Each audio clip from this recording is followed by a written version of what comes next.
August 15 అంటే మనకు కొంతమంది ప్రముఖ నాయకుల పేర్లే గుర్తొస్తాయి. కానీ భారత స్వాతంత్ర్యం కోసం పోరాడిన ప్రతి ఒక్కరి పేరు మనకు తెలుసా?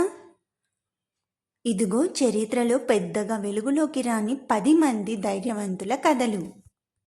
మాతంగిని హజ్రా 1942 క్విట్ ఇండియా ఉద్యమంలో జాతీయ జెండాను పట్టుకొని ముందుకు సాగిన ధైర్యవంతురాలు. బ్రిటిష్ పోలీసుల కాల్పుల్లో వీరమరణం పొందారు.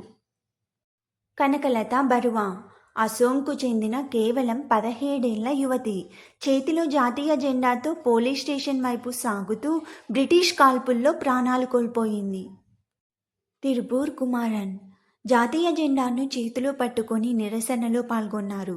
పోలీసుల దాడిలో ప్రాణాలు కోల్పోయిన జెండాను నేలపై పడనివ్వలేదు. భికాజీ కామా భారతదేశం వెలుపల నుంచే స్వాతంత్ర్య ఉద్యమానికి మద్దతు ఇచ్చారు.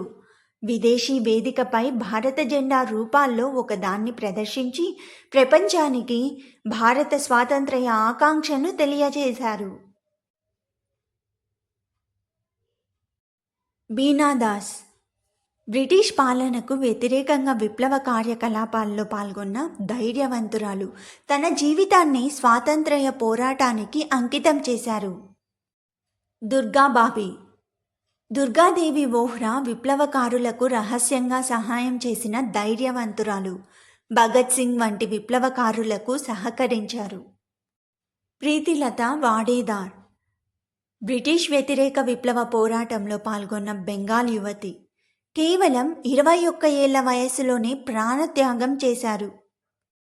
ఉషా మెహతా క్విట్ ఇండియా ఉద్యమ సమయంలో బ్రిటిష్ నిఘాను తప్పించుకొని రహస్యంగా కాంగ్రెస్ రేడియో నిర్వహించారు. ఆ రేడియో ద్వారా స్వాతంత్ర్య ఉద్యమ సందేశాలను ప్రజలకు చేరవేశారు. అల్లూరి సీతారామరాజు ఆంధ్ర ప్రాంతంలోని గిరిజనులతో కలిసి బ్రిటిష్ పాలనకు వ్యతిరేకంగా రంపా తిరుగుబాటుకు నాయకత్వం వహించారు. అడవుల్లోని బ్రిటిష్ అధికారులను సవాలు చేసిన వీరుడు.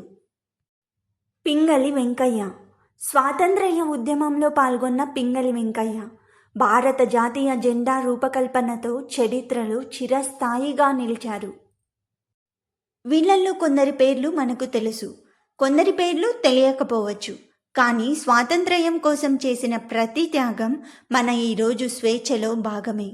ప్రముఖ నాయకులను మాత్రమే కాదు, వెలుగులోకి రాని ప్రతి స్వాతంత్ర్య సమర యోధుడిని కూడా గుర్తు చేసుకుందాం. ఈ ఆగస్ట్ 15న వారి త్యాగాలకు మనస్ఫూర్తిగా వందనం చేద్దాం. జై హింద్, వందే మాతరం.